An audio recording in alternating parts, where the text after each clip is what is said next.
Hey guys, what's going on? It is Chris here. We are looking at today's slate for the 22nd of January. Hopefully, you guys all had a pretty good night last night. If you guys do go ahead and like the video, leave a thumbs up. I definitely do appreciate it. And also hit that subscribe button as well for more NBA Fanduel lineup advice videos. So last night wasn't too bad for us for premium. Scored a 315.2. We did cash in our tournaments. This was more of a straight up kind of a cash, lineup for me. Very, very popular, but like I said, we did cash. So Terry Rozier here only had 17-7. Just he didn't play any minutes. Only had 21 minutes. Didn't really play much in the second half.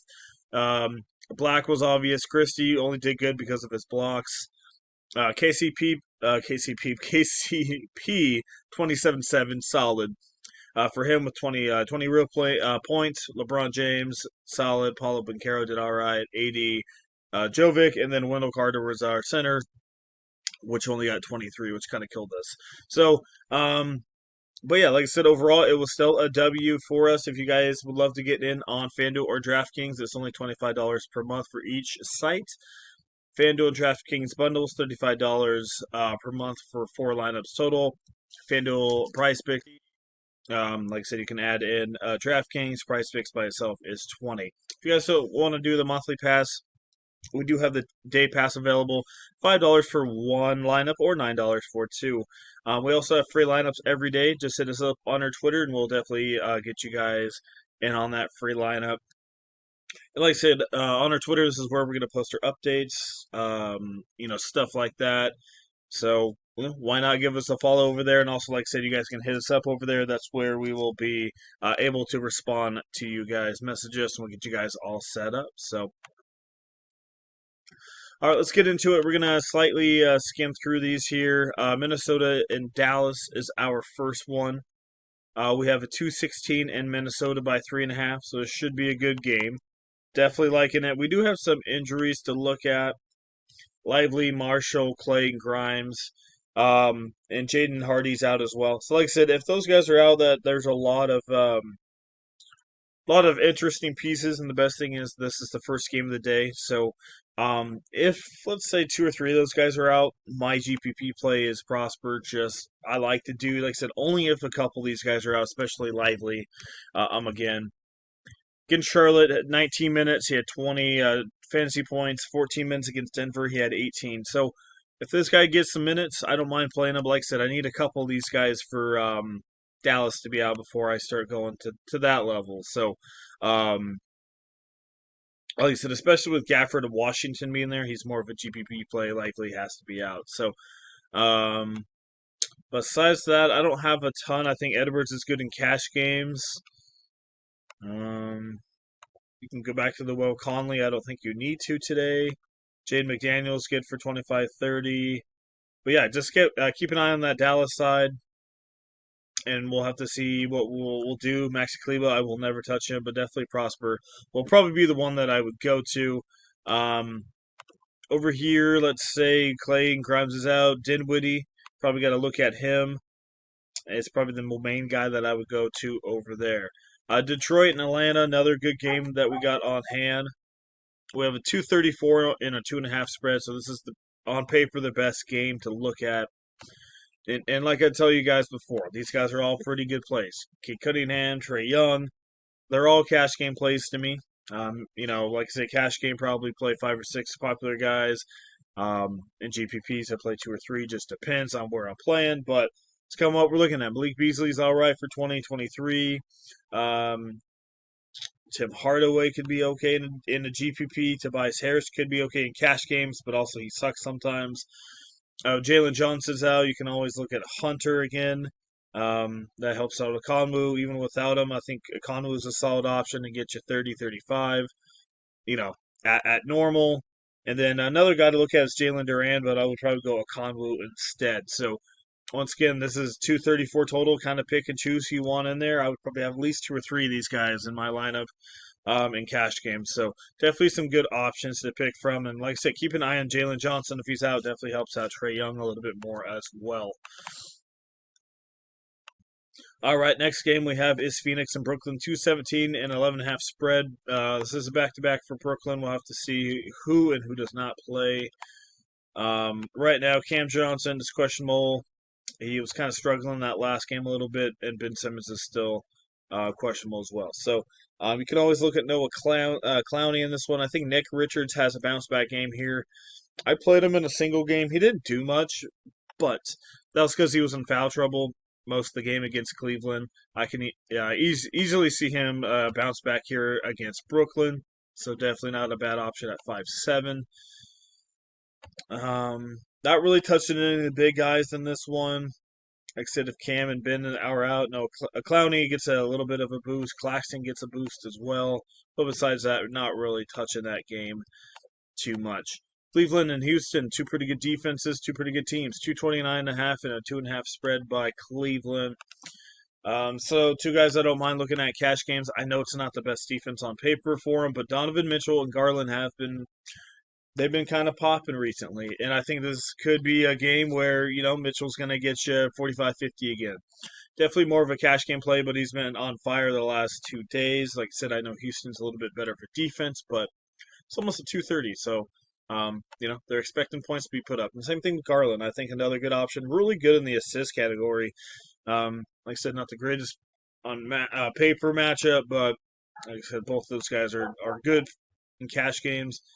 If Levert's out again, you can look at Max Strauss if he does start in GPPs. I think Amin Thompson's pretty cheap here at a 230 total almost. Dude plays almost the entire game, and he's only 8,100. I know it's not the best defense to go against, but I don't mind him at 81. I think he gets lower ownership. I really do. You can look at Eason if you think he's going to steal 3 to 4 or 5 times a game again. You got Mobley in here. He's out, so Gorgeous Niang. I'd pick him over Dean Wade, but Dean Wade usually starts. But like I said, I like Niang a little bit more. And I'm not gonna touch him with a 5,000 foot pole, but Tristan Thompson got 25 minutes last game. 1 point, 10 rebounds, 3 assists, 1 block, 1 steal. If you guys are feeling really crazy, you can go to Tristan Thompson. I just don't think it's the game for him against Houston here. But like I said, if you want to throw a dart at him, but I definitely don't recommend it unless you do 1 out of 150. Utah and OKC should be a blowout on paper. We don't know what's going on with Utah, so it's kind of a question mark game for me. Collins and Marketing are both questionable, along with Sensabaugh as well. Jalen Williams, though, at 5'4", another guy. Just keep putting him in there until his price gets up there. Yeah, he's going to be a good cash game at 5,400. Another GPP play you can look at is Ousmane Dieng, and I only say GPP just because he's not getting a ton of minutes yet. Just got called up, played 20 minutes, 12 points, 3 rebounds, 2 assists, 1 block. And, Hartstein's out right now, so he's kind of the go-to power forward backup right there. Did they ever re-sign? So it looks like they did not re-sign Carlson. I think that was his name. He's not on here, so that means to me Dieng's going to get a couple more minutes. Carlson, I think I played him a couple times. Last time he actually did pretty good. He had like 23, 24 fantasy points, but it looks like he didn't survive. So, yeah, Dieng's probably going to get the backup right there. Besides that, I really don't have anything from OKC unless Williams is out again. Then maybe you can look at Dort. But, Aaron Wiggins, but these guys are kind of just tapped right now. At 25, 26 fantasy points. Charlotte and Memphis. We got a 240 in Memphis by 12.5. So as we know, Charlotte's defense is not great. Let's go look at them real quick for you guys once again. So like I said, the green means they're really bad against the position, yellow means they're neutral, and then red means they're really good against the position. So Charlotte struggles against centers and point guards, it looks like, for the most part. So I would put Jaren Jackson in there in the power forward center position because Zach Edey only plays like 10, 15 minutes a game. So Jaren Jackson's mostly your center. And I like him here. $8,500 against, this terrible defense. I think Jaren Jackson's a very solid cash game at $8,500. Brandon Miller is out once again, so I think you can definitely look at Cody Martin. I think he'll probably pop up in optimizers for people. He only played 19 minutes, which is the only bad part. So, and he's 4,700. But if he gets in the starting lineup somehow, you can put him in there. But he's probably only going to play 20, 23 minutes. So I would like if he started, but I don't think he will. So for me personally, only playing Martin if he starts. But the guy that they have been starting is Nick Smith. This dude, man, he's a baller. Little guy, but man, he balls. I watched him against Dallas. Straight up can shoot that three ball like crazy. Kind of reminds me of Isaiah Joe in a way from OKC. 25 and 30 minutes his last two. If he starts again, you got to put in Nick Smith. They didn't put his price up at 4,100. If he starts, I expect him to be very, very, very popular. I mean, he's putting up pretty good points at $4,100, so almost a lock. And I think, like I said, everybody else is going to have him. You can put in Josh Green and GPPs. Only bad thing about this dude is he doesn't shoot the ball at all. Um, if he shoots the ball a couple more times, I guess one more steal and get you 23, 24. But right now, it's not happening. He's playing good minutes, but just never been that kind of guy in his career, unfortunately. Um, Point guard, I would definitely take Ja Morant over LaMelo. Ja Morant has a pretty good spot in this game. As I mentioned, they struggle against point guard Charlotte. Give up 23 points a game, free throws 81, three-pointers 3, assists 7.6, and steals almost 2 a game. So this fits right into Ja Morant at 86. Probably one of my favorite plays of the slate here. 19, 4, and 7 last time out, only 30 minutes. So Charlotte keeps this game competitive. I could see an easy 43 to 45 cash game points in this one for Ja Morant. Another guy I don't mind looking at is Desmond Bane. Um, Charlotte's neutral against shooting guards, but they do struggle against a three-point, and that's kind of where Bane makes his money. 3.2 given up per game for Charlotte, and also the assist category as well. So, like I said, I don't mind looking at Bane here at 77. I think he's going to be lower ownership. I think Ja Morant takes a little bit more here, but you know what? Bane's been a little better. He's been what was that 5 straight games with 20 plus points, putting up the assist as well as we mentioned. Charlotte struggles against the assist and the points, so I don't mind looking at Bane. Like I said, if you want to get off Ja Morant and have a little bit cheaper option, I think Bane could put up just as much or maybe even more than Ja Morant. So, I mean, if I had to rank it, Jackson, Bane, Morant, like I said, you could flip flop Bane and Morant. Well, that's how I would rank my big guys right there. Santa Alamada, let's see. Another guy you can look at only played 14. I don't know why, so I'd have to go look into that. But if he plays 20 plus, he's looking solid. Well, that's kind of interesting for me. So yeah, Memphis, I don't mind them, especially the big dudes. Think they're a pretty good spot. All right, Milwaukee and New Orleans Pelicans. Haven't seen the Pelicans in a couple days. We got a 236.5 and a 5.5 only by Milwaukee. So they're expecting this one to be relatively good. Zion is questionable. So, and Misi or Misi, I think that's how they say it. He's questionable as well. So let's just say both those guys are out. Daniel Theis is the obvious cash game option here. You know, he's playing 28 and 37 minutes. But I think if those, and this is only if those guys are both out, Jeremiah Robinson Earl, I think he's in a very, very good spot if those guys are out. When he gets minutes, he can play. Especially if he gets to start here at 3,800, it's almost a lock. But if he's coming off the bench with those guys both out, I don't mind it.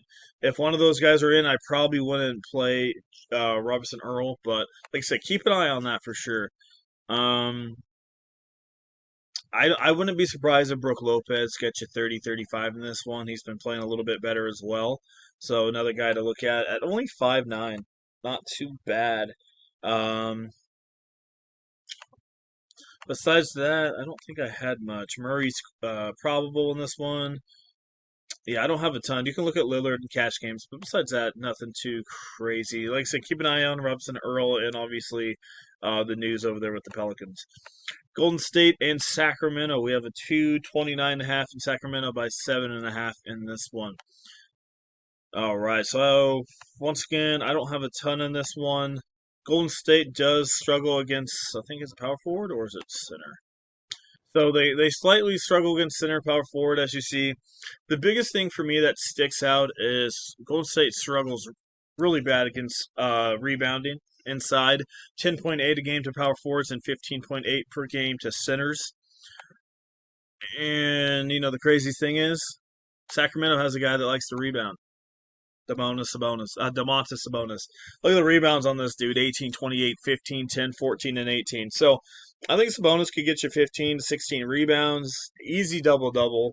At 10-5, I think he's one of the better plays on the slate. He did play Golden State, only played 20 minutes, so that's the thing, though, is I really hope Golden State can keep this game close. If not, Sabonis, like I said, that's the only thing that's driving me down. But if you guys think Golden State can keep with them, I think Sabonis could get you a 50-55 bomb.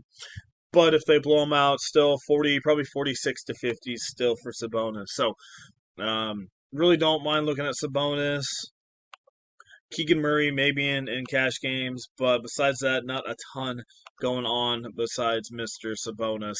Boston and the Clippers. This one has a lot of question marks in this one.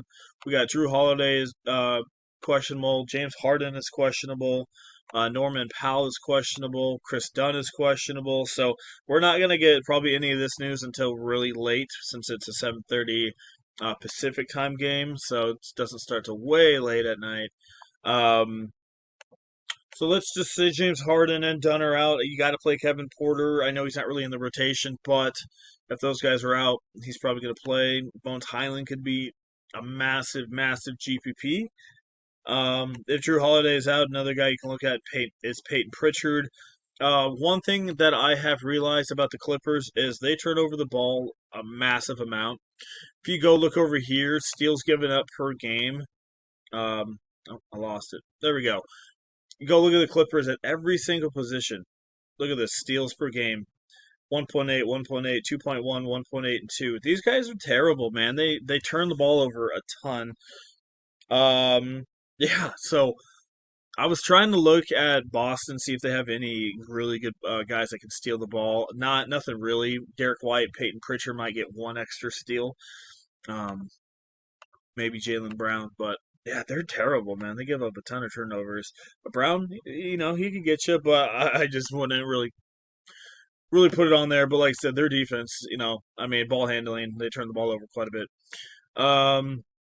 If the Clippers are all these guys are out, man, their usage rates is terrible. I guess the only guy I would look at is Amir Coffey, but I just don't know how many of these LA guys I want. Because even if, like I said, with all these guys out, their usage rate's still terrible. They all still share the ball. Like nobody's gonna go off. The only one maybe is Bones. You know what I'm saying? So, I have nothing on this Clipper side. The one thing that I am interested in is maybe Luke Cornett, and the reason why I say that is because Ivak Zubac is out. And Zubac is a very good defender. Clippers are pretty dang good inside, but without him, Mo Bamba's not bad, but he's not as good as Zubac, obviously. Let's say Horford's out, Luke Cornett at 4-4. I don't mind him. He started last time against the Hawks. He had 30 minutes, had 45.4. 12 minutes, man. 12 minutes against Golden State, had 24.4. And as I just mentioned, Clippers like to give up steals and a couple blocks. And Luke Cornett likes to do that a little bit. So if Al Horford's out, and that's a big thing, if Al Horford is out, that's when I'm going to put in Luke Cornett. If Al Horford's in, I'm probably not going to play him at all. But like I said, that's what I do. I look for the sneaky stuff. So let's go plug in a couple players for you guys and see what we got going on. Cade Cunningham, like I said, I like him in cash games. Ja Morant, like I said, my main guy at 8,600 that I'm looking at. Peyton Pritchard, depending on what's going on with Drew Holiday.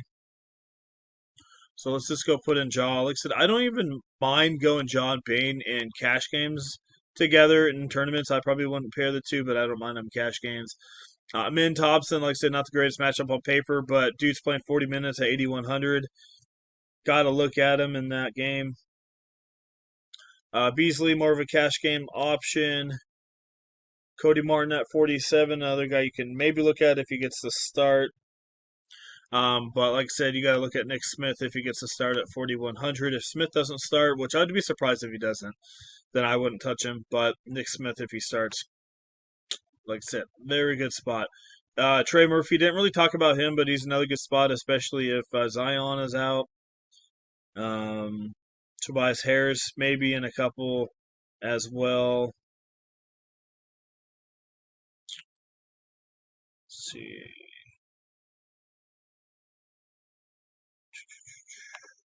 All right, power forward as I mentioned, Sabonis. I really do like him. Jaren Jackson at 85. I think he's I wouldn't mind pairing John Morant and Jaren Jackson together if you had to pair the two. Jared Allen's another guy you can look at, but Houston's been pretty good on the defense, so I don't know how much you want from that. Conwu at 6'5", like I said, solid cash game option. Hunter, maybe if Jalen Johnson is out. Niang and GPPs. Usman Dieng as well in GPPs. Prosper only if all those dudes are out in deep GPPs. Like I said, these are all my GPP guys down here. So that's kind of what we're looking at. Center position, like I said, I wouldn't be surprised if Mark Williams has an okay game. And then obviously, the other guy that I was looking at is Nick Richards for Phoenix against Brooklyn at only 5,700, and Jalen Williams. So there's some pretty good mid range guys for you. So, and like I said, keep an eye on New Orleans if all those guys are out. Robson Earl is my GPP only if Misi and Zion are out. So once again, guys, thank you for watching. If you guys want to get in on premium, it's only $25 per month per site. FanDuel DraftKings separately, 35 for both of them together. Prize Picks by itself is 20. If you guys want to get in on Day Pass, $5 for one lineup or $9 for two. We will have one free lineup every single day. Just ask for it, and we got it for you guys. Like I said, follow us on Twitter. That is where we were going to be posting all of our information, and you guys can ask those questions on there as well. So, once again, guys, thank you for watching. I appreciate it, and we'll see you guys next time.